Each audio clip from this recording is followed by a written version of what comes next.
Ahoj, já jsem Maroš. Čau, jsem Matěj. A my jsme Bratři v kuchyni. Dneska si uvaříme lasagne a můžeme si ukázat, co na to budeme potřebovat. Budeme potřebovat, jelikož jsme jiní kokoti, tak lasaňový pohádky, těsto. Maso, rajčatové věci, máslo, provencálské bylinky, hladkou mouku, mléko, muškátový ořech, sůl, pepř, sýry, cibule, česnek. Tak jdeme na to! Vrhneme se na vaření, já budu dělat bešamel a Mároš bude dělat boloňskou. Musím oholit cibulu. Takže, taková klasika na začátek, udělám si jížku. Jinak kdybyste se divili, proč mluvím jak retard, tak jsem nemocnej, takže nejde nic. Takže cibula vejpůl. Jo. A ne. Já to nevím, ne?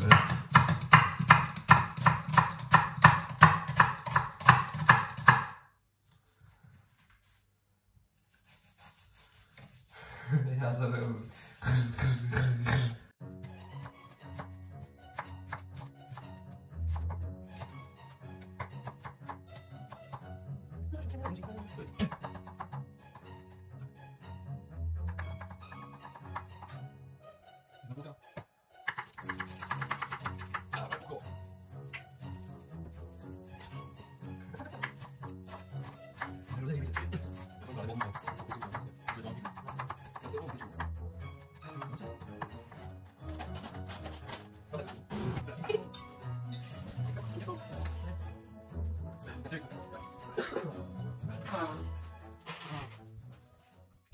Česnek rovnou s cibulou, že jo? Nebo až Ne. Česnek se dělá rychle jak cibula, takže by se jí spálil. Spálil. A proč jsi na vejšku? Ne.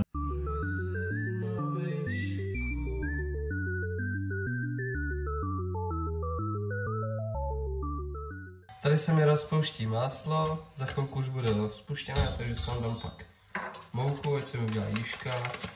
A poté si tam přidám své mléko. Budu si tam dát mouku, jedna lžíce, druhá, zatím třetí. Cibula už jede.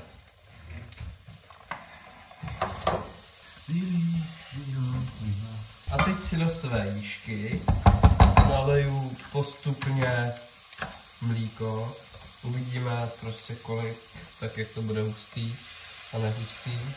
A postupně tam nalejvám, aby se mi v tom ta jížka hezky roztentitovala. Prostě aby se mi v tom rozmíchávala a nedělala se mi hrudky. Takže prostě přidám mlíko, rozmíchám, zase přidáme mléčko a zase promíšáme. Takový fun fact, bešamel se dá používat fakt na hodně věcí. Dá se to použít třeba jako základ sýrový omáčky, že prostě si uděláte ten bešamel, dá se tam 3 tuny sýra, máte sýrovou omáčku, nebo se dá právě použít tak máte lasagne. Je fakt jako užitečný ten bešamel. Jeden stroužek, druhý stroužek, třetí stroužek. Není úplně přesně dáno kolik. Prostě podle preferencí. Já mám třeba rád hodně česnek. Hodně česnek. A máš ještě 2 hlavy. Tak si to dám ještě víc česnek. Natočíš už takhle, viď? Tak to, protože tady nikdo nic nerobí. Můžeme to dát třeba níž. Takhle.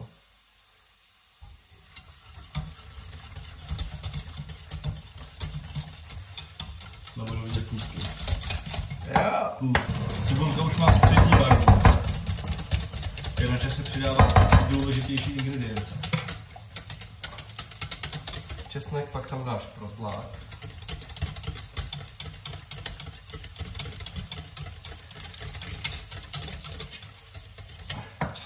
No. Tak a mně to vyšlo cca na litr mlíka, možná ještě podvěžím pro další, uvidíme. Já myslím si, že takhle už to pak bude dobrý. Celý česnek ne. Máme celý protlak.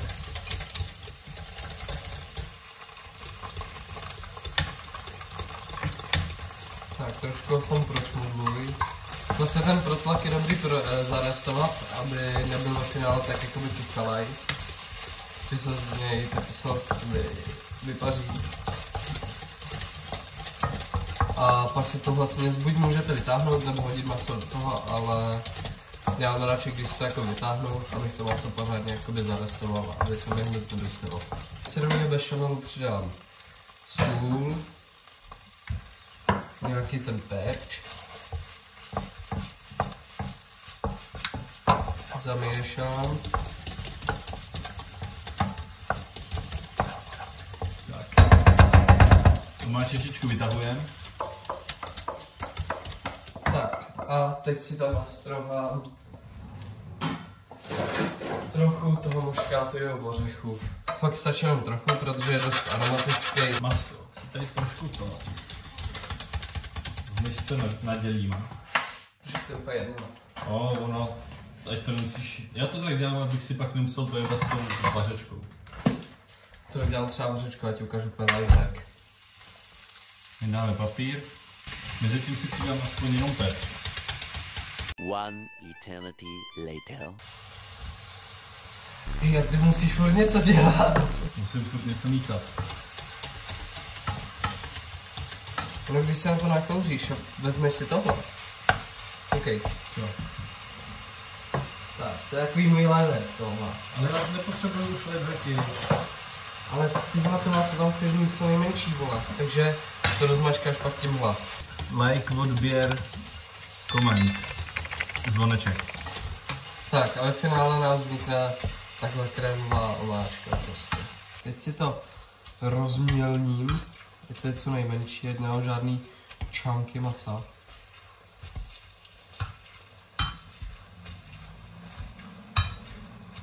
Je, pes, jsem zakopnul.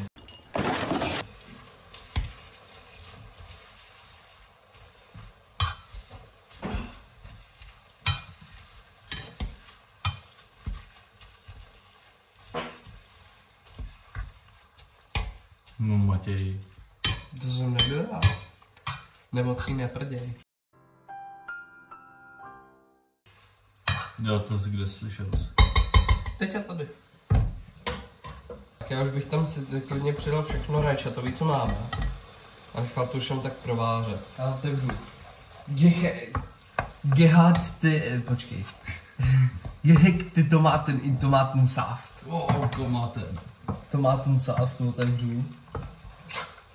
Tak, švihni mi tam. Počkej, prvně tohle. Myslím, že si tam dáš. Dobrý. A teď něco tekutějšího rajčatovýho.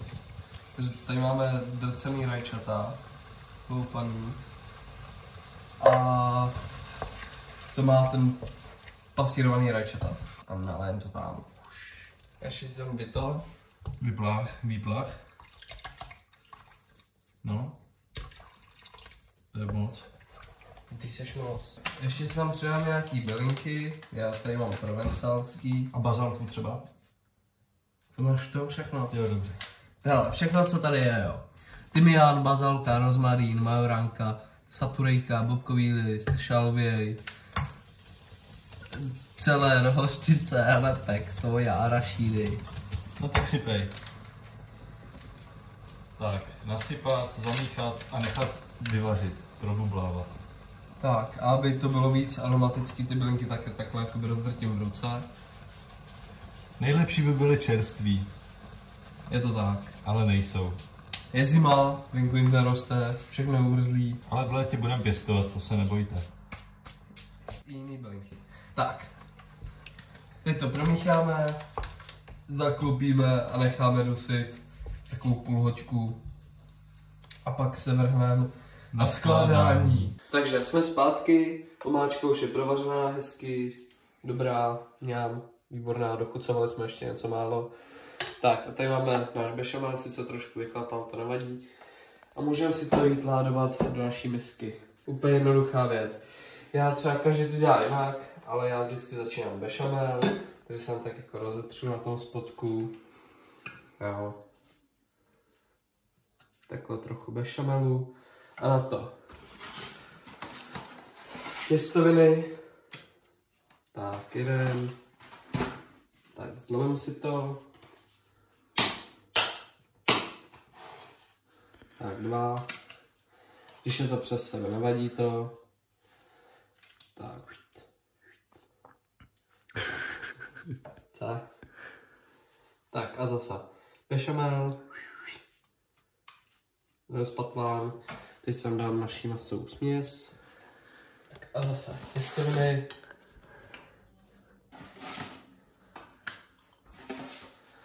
A kdy přijde na řadu sýr?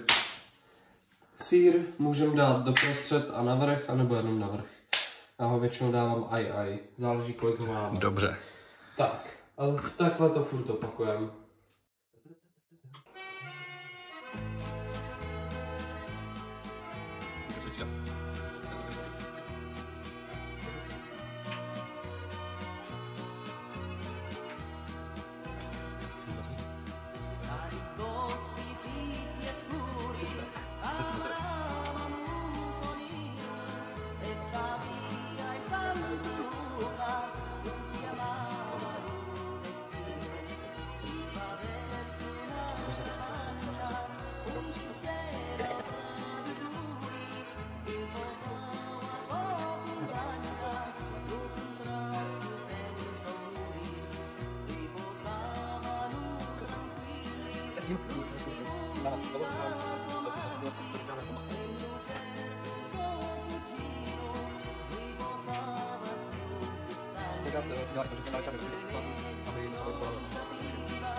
Ale když jsme se museli vařit, protože ne, teď se tam často dává a to používám to za tam, takže to tam se dá.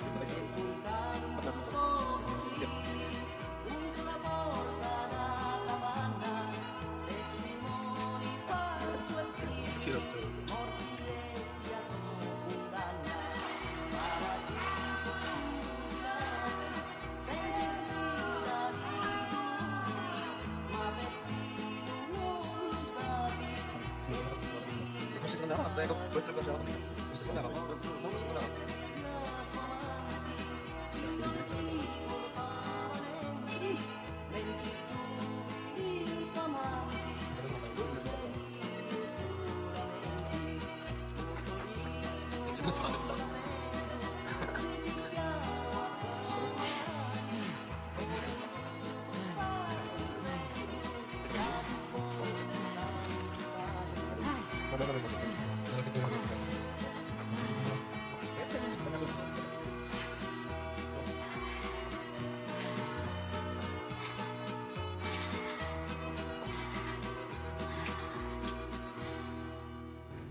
Až to dovrstvíme, tak se vám prostě ozvem, ať to tady tolik neprodlužujeme. Tak zatím čau. Už to máme doskládaný, bešamel nám sice zbyl, ale to nevadí. Tohle masový jsme prostě to všechno. Tady si to na závěr zase tam pořádnou vrstvou sýra.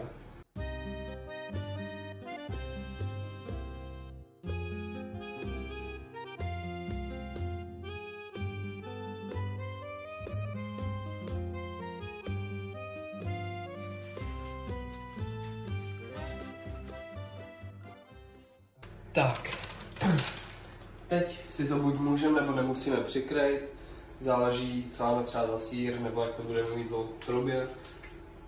My to tam budeme mít tak na půl hodinky při 180 stupních a až sýr bude hezky zlatý, cca po té půl hodince, tak to máme ready.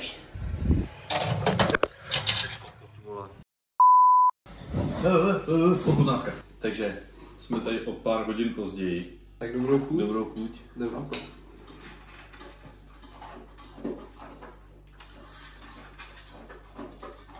Jsou to prostě normální lasagne. A jsou dobrý. Prostě boloňský lasagne.